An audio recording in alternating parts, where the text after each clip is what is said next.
But Keila and I are going to get right into our workshop portion of this webinar today.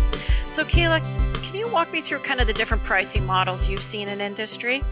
Yeah, absolutely. So accountants tend to fall into three buckets in terms of the way that we price. And some of us have a hybrid model where we're using two or more of these within the firm, depending on what kind of services you offer. But generally, we are using some combination of these three. The first is hourly billing. In general, it's probably the most straightforward internally. We spent this much time on your work, and as a result, you owe us this much for that work that was performed. It requires some time tracking internally so that you know what is being spent or what time is being spent on each client for each type of service. And so you want to make sure that you have the operations built in so that your team can actually give the right metrics in order for you to get paid. But it's a pretty common one going way back from accounting firms who are using this to say that the more time that it takes me to do something, the more that I should get paid for it. The second one is fixed fee value pricing. This is actually the model that Littlefish uses, which we'll talk about in a bit. But this assumes that there is some ideal state, and that if you fall within those boundaries of that ideal state, we are not going to charge you outside of this because you're within scope. And so for us, that means that there is a monthly fixed price, for example, for our fractional CFO. We've got some gates, as Jenny said, in place to be able to say, if you fall within these parameters for these specific types of services, we will not nickel and dime you to add more costs to these services. And if you fall outside of scope, it is going to be an additional fee, but you know exactly what those are going to be. And then subscription-based model, this can kind of mean different things to different accountants, but the way that I'll define it today is that you are essentially paying a retainer model. On an ongoing basis, you are paying for maintenance, support, consulting that is not paid all at once, but is with the expectation that I have a longer-term relationship with you, and that given whatever you might need on a monthly or quarterly basis, you are paying for getting access and support from us and our team within that realm. So like I said, this is not the same for everybody. I definitely see firms that say, well, for this type of service, we use hourly billing, but for everything else, we use a subscription-based model. But the ways that you bill people, the ways that you set up expectations for your clients, a lot of that is really going to fall on the pricing model that you decide on. Awesome. Thank you, Keila. I appreciate that. Of course. And so with your model on the fixed fee and value pricing, that's the methodology we're going to take today during our workshop. So for many of those that are curious, that's the method. But like, why did you choose this one? So I would say let's go backwards, right? Because when we started this firm, we did not have this. So I like to tell accounting firm owners, like, what you learn today, it may take you a year to actually get to the place where all of this is actually working really well for you. But this is like the seed being planted. So the first thing that I'll say is, way back, I started like most accounting firm owners where you had a buffet of things and you could just like pick off of it whatever you wanted. So if you asked me for something that was accounting related and I thought I could do it, I would probably add it to your plan and then charge a monthly price for it. And while that felt like a combination of fixed fee and subscription price, it also meant that nothing was consistent. All of our clients were getting different versions of, what do you mean by sales tax versus what this other client means? When I say that I'm doing payroll for you, is that just pressing the button, or am I capturing timesheets and making sure that those get uploaded? So while that didn't hurt really badly when I was doing it by myself, it became a nightmare once I had a team, because it meant that I kind of always had to be a little bit in the weeds of telling you how this client was going to be a little bit more nuanced based on each thing that I was choosing. As our organization grew a little bit, what I started realizing were two things. One, I could hand off proposals much easier if we structured things within a fixed price model for specific packages. As soon as I got off a call, I could say, hey, this client is going for tier 1 and they have one business and one extra state. And we already had that built into Ignition. I will say that is a really cool aspect that I don't want to get overlooked. When Jenny was showing you earlier, those three choices that you could choose from. One of the reasons that we actually left our prior provider for packaging and pricing and like getting clients into our workflow was because it was such a manual process every time we wanted to change it. So if you're like me, I only have 2.5 services that clients can sign up for. That's much easier for us now. But if you make combinations for clients or have a lot of add-ons, having something like Ignition where you can like choose which ones are most valuable to you as a client and then be able to select and move forward with that made our lives exponentially better. But on top of that, it also made it so that things like the engagement letter and the billing procedure was directly related to your choice. So if you have ever had a million-page long engagement letter that had to cover every kind of option that might come up, because no matter what they picked, they were going to get the same engagement letter. This is just one way to cut down on that. So you can make a specific scope of work for the client, and that personalization is really important.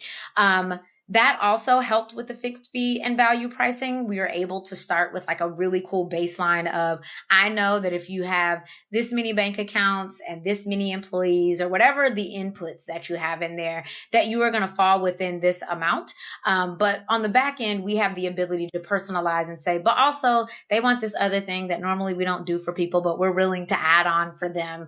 It is still a fixed fee. You are still going to pay the same amount every month, but maybe it's not going to be the starting fee that you saw on the website. That made our profitability that much easier for a couple of reasons. One, some people are going to use 95% of the things. And some people find it valuable for you to just do 3 things really, really well. And so we didn't have to worry about our efficiencies making us less profitable. When you think about a hourly billing, especially, the faster you get at it, the less you get paid. And so we wanted to make sure that because we are charging on value, that we are taking this off of your plate. When we get faster and when we get better and when we have the opportunity to have more conversations with clients, our pricing is not kind of on a sliding scale. It also created a clear scope of work for clients, which they really appreciated. I've had a lot of people come to us and say that one of the reasons that they were leaving their current accountant is because they never knew how much things were going to cost. They would ask for, the accountant to do something extra. And because they didn't know in advance that that was going to be a charge to them, the accountant would do it and then they'd get a bill after the fact of like, I took care of that for you. It now costs this much. And so being able to say everything that you asked for within this scope of work, we are going to do for you, no questions asked and no additional cost. But if you ask for anything outside of that, just be aware up front that that may potentially cost you more money.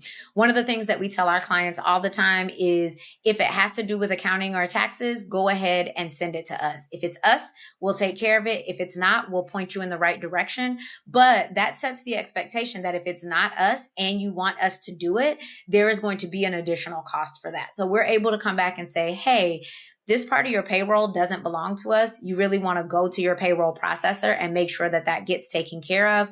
But if you want us to do that on your behalf, that is going to be an extra cost that we can easily incorporate into Ignition as a new kind of sub-proposal add-on for you to be able to pay for that's outside of what you already agreed to. Because it's efficient and easy to use as a system for both us and our clients regularly rave about how easy it is to work with us. We get a lot of feedback about how good our onboarding process is. And that actually starts with Ignition from the fact that you get your proposal really quickly. So sometimes I will be about to get off a call and I'll say, okay, your next step is that you'll get a proposal. It will include your engagement letter and take you straight through to the invoice. And if you have any questions, let us know. Immediately after that call, I record a video that gets included as part of their proposal. And with that, my ops manager can send that out within minutes. Why does that matter? Because clients regularly will talk to me and say, so when can I expect to get that proposal? And if you have to do it manually, depending on how many calls you have that day or how much client work you have, it can go from I'll get it to you tomorrow to maybe I'll get it to you by the end of the week. And so the faster you can do it, one, you're setting an expectation with the client that you will be quick with them, that they are important to you and that the work that you will do for them will be proactive and responsive. But the second thing is they're getting a heads up to how you work. Right. So if you say we're tech forward, we're responsive, we make it easy to work with us, using a system that makes that first thing that they do with you really easy kind of sets the tone for what they can expect from you as you all work together. And then for us, we've really doubled down on a year-long relationship model. So we don't have any project-based work. For example, you can't just get your tax return done. You actually come into a year-round tax service with us. It includes your annual tax return, your tax planning, your quarterly estimates, and any questions that may come up along the way. And the reason that that is really important to us and how it feeds that fixed fee model is that you know that we've got you covered from January through December. And so if anything comes up, you're not wondering, well, it's outside of tax season. Does that mean that I can still ask you a question? And because on our end, it's not a subscription model, they've already paid for it and know what they can expect from us for the rest of the year. And so again, I repeat this because I think that sometimes accountants can get so caught up in best practices that they're like, well, this must be the right way. What I will say is that it works really well for us. It has allowed us to really expand our revenue without having to expand our team size. We've been able to stay really lean and efficient, but still provide a spa-like and really holistic experience for our clients. And Ignition has been a big part of that. But overall, I would just say make sure that you're creating a tech stack that works with the workflows that you're going to offer to your clients from the time that they sign up on your website to potentially the time that you offboard them. And so every single piece needs to feel like a way for them to have another touch point that says that they made the right choice in choosing you. Well said. Well said, Keila. I love all of that information, and it has so much gold in what we need to do. And I love the spa-like experience for your customers. That is just something that resonates so much because it can be very stressful. Mm-hmm. Finances can be very stressful. And I love that you've brought in that human element to them. Yeah. Well, we're going to launch our poll question number 3, and that is, how do you currently charge for your services? Again, no shame here. Please be honest. It's going to help us with our demonstration today. But I'd like to kind of get into setting the scene for our workshop. So let's kind of set the scene here. We are growth accounting, Keila. I know you're a little fish, but we're pretending. We're gonna like have some fun here today with our demo account. And let's take the point of view that we're coming from an hourly model. We're starting to learn value pricing, and we're not sure how to package these services like you do on a monthly basis, which I heard creates the predictability for your clients to know what they're being charged for, because nobody likes that surprise bill. It keeps the consistency of what the services are, and it keeps the expectations in line too with your customers. Now, do things change and our clients always ask us to do more? Yes. Different webinar, different day. But let's just take baby steps here and take it from, okay, I want to move to this level that Keila is at, and I want to start pricing and packaging. So if you didn't do it already, please download the checklist that we have. We're going to be leveraging that. So I would say, argumentatively, the first thing you should do before embracing value pricing or fixed fee would be to identify your core services. But Keila, feel free to, chime in on what you kind of feel is what you've done when moving from, your different methodologies to where you are now. Yeah, I would say the first thing is know that you already have a bunch of data, right? You have been doing this kind of work for clients for months or years or decades if you've been in this thing for a minute. And so you already have some sense of what are your clients normally asking for? What do you find that when they ask for a monthly service, they tend to always ask for payroll? So you've got some data on how you're already grouping these services, even if it's not as formalized.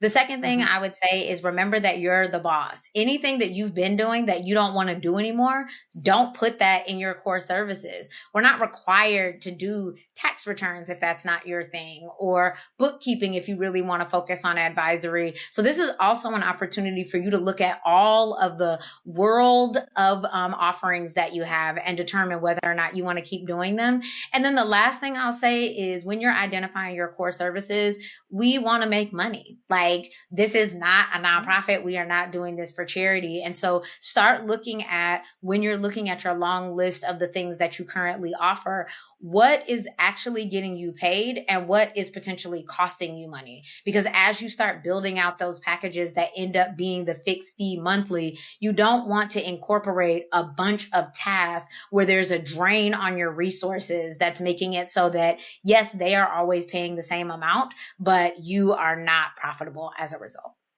So taking this from like our practice point of view, let's say if we're offering CAS, financial services, CFO services, we really need to have the bookkeeping down point. So I'll just kind of like favor the bookkeeping scope, but keep this in mind. This is meant for whether you do tax advisory, CAS, any other type of advisory, IRS representation, the same methodologies are going to take place. So what Keila said earlier, you already know what you're doing. I would argue, not to Keila, but what I would argue to the audience here is you already know what you're doing. You're just highly generalizing it. So for some of you, you might be saying, oh, bookkeeping is $500 or $1,000 a month. You're not actually articulating what bookkeeping is. And we don't do that well as an industry either. Like, everybody calls bookkeeping something different. And so even what you're saying that it is doesn't mean the same thing to other accountants or other clients. So you have to be specific. You have to be very specific, right? And, where I'm going to try and like encourage you as the audience and use the chat, use the Q&A, because we are here to help.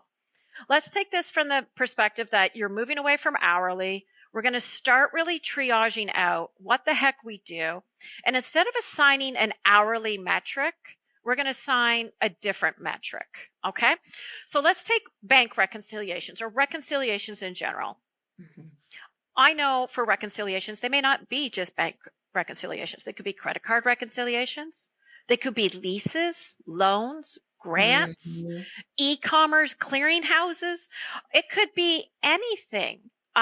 So when you look at, a client's set of books, what you really want to hold them accountable for is the number of reconciliations. Now, I'm choosing the number, but Keila, you might look at it a different way. Like maybe it's transactions, the number of transactions.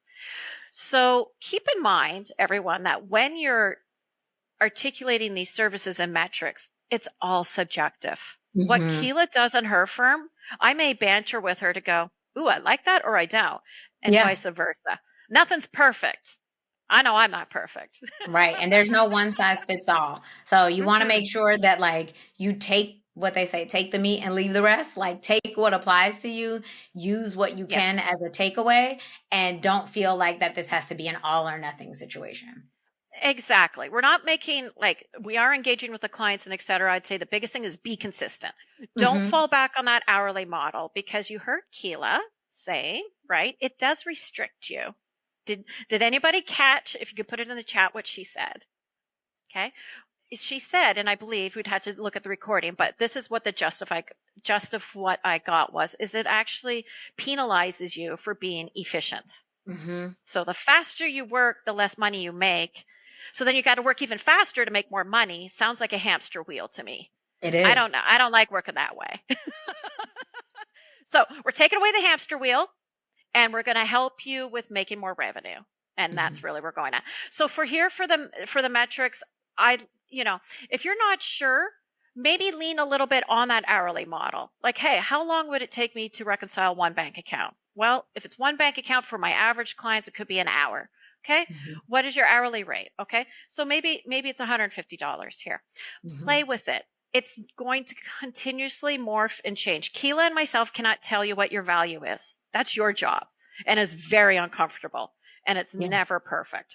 And I would say just know that this can change, right? Like you set a Yep. price and somebody signs up for it and they get into your service and you're like, this should have cost way more because if I had realized that it was going to take this much time versus this, I would have priced it differently. The next person that you talk to, you charge a different price. Like you're not locked into this just because you put it on the sheet or because you charged one client, that you really have the opportunity to really do some trial and error to make sure that it's the right fit for you, your team, and your clients as you go forward using it. Exactly. And you'll see by using these metrics and these gates that when a client comes to you and let's say they added a whole new set of bank accounts, okay? What you then have the right to do is to go back to the client to say, hey, may I ask what the reason is for implementing all these bank accounts? I don't know. Maybe it's a profit first analogy. Maybe Yeah. it's because they want to have different merchant services put into different bank accounts. A recent one we had with one of our clients is he wanted Bitcoin, which opened up a whole new scope, Right. which he very quickly turned off when he realized that just changed our entire scope. Yeah. Mm-hmm. So what we don't want to ever do is get in the situation where we're that all-inclusive buffet where the client goes, well, you quoted reconciliations on my engagement. It shouldn't matter how many I put in. Absolutely, it should. I would Mm-hmm. say absolutely, you should be protecting your value on something. And we're moving away from hours. So let's focus on units or some other metrics. So $150 per reconciliation. And if they have another bank account, well, then it's another $150. Do you see how you can make more money with this methodology, everyone? Right? Like, as you do more, you should be paid more, in my opinion. Yeah, and I think a combination to this too is if you're not good with the price per metric, you can Hmm. also use a boundary, right? So in this reconciliations, if you're like, I don't know how much it should cost per reconciliation, but I wouldn't charge you anymore as long as you had 5 bank accounts or less. You can also use that as your parameter to say, if you are within these bounds, I will charge the same. Now, the person that has 1 reconciliation is going to pay the same as the person that has 5. But as long as you're comfortable with how you're pricing that for your clients, that is up to you. The last thing that I'll say here on this note is that you don't have to tell anybody that. Maybe you just know internally that 1 to 5 is going to be $500 or whatever that ends up looking like. You always have the opportunity to say, hey, when we first started with you, here is what we were doing. Since we've been with you, you've added 5 new bank accounts. You have added 3 new credit cards. You asked for your financials to be done on the first of the month. Like you have some ideal state that when they go outside of that, you have the opportunity to say, now that some things have changed since we started with you, we need to reevaluate whether you're paying the right price. I like that. I like that. And, I'm sure some of you are looking at this screen and you're already arguing with me on the value, and I love it. Do that. Do banter, right? But yeah, exactly. You just want to start with something and work with it. Like I said, there's no one solid approach to doing this. And within Ignition, we're building out those pricing tools to help you and that different types of insights. But for the focus of this workshop, we're going to make you work. So what you want to do is, leverage Google Docs or Word, or just don't put your engagement letter in Google Docs or Word anymore. Use Ignition. Okay. Sorry. Yes. That was just really our biggest competitor is Word. Okay, guys. And it's awful. And that's how I lost clients using Word. Okay. Anywho, so I think you guys are all smart. You all know where I'm getting at here. So write out your services, okay? Then write out what would that metric be. I don't want you to describe them because I have a tool in Ignition that will help you do that. Mm-hmm. So I don't want you to describe it. I just want you to recognize what it is and how you're going to value it. Okay. And then just go through the list here. If you guys want a copy of this, we'll make sure you have it. But keep in mind, we do have some of these templates. Okay. And make sure when So you're now what I'm pricing going to, that you're accounting for follow-up. Like a lot of times when we yeah. price for the task, but like if tax preparation also includes 3 calls throughout the year, make sure that you're including that in your pricing too. It could cut down on how many lines of service you have there as well.